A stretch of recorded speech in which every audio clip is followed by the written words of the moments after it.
To, že Valovci nemajú radi motoristov, už vieme. Dôkazy pribúdajú pravidelne a ten najväčší stojí stále na Vajanského vo forme cyklotrasy. Vadia však magistrátu najnovšie aj chodci? Prečo inak by im priamo do vyšlapaných chodníčkov v Petržalke nasadili stromy?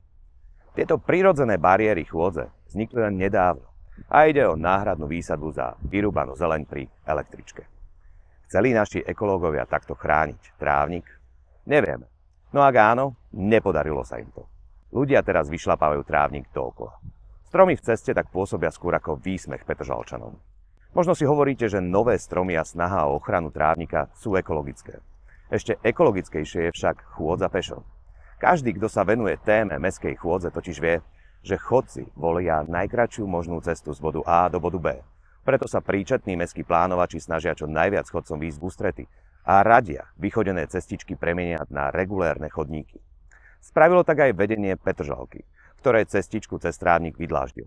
Vďaka ním, týmto prirodzeným peším koridorom na Šintavskej ulici, prejdete v každom počasí a neodradí ani vozičkara či mamičku s kočíkom.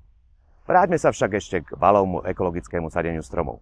V Petržalke ich nasadil nielen chodcom pod nohy, ale dokonca aj pod iné stromy. Tomu vravia na magistráte ekológia.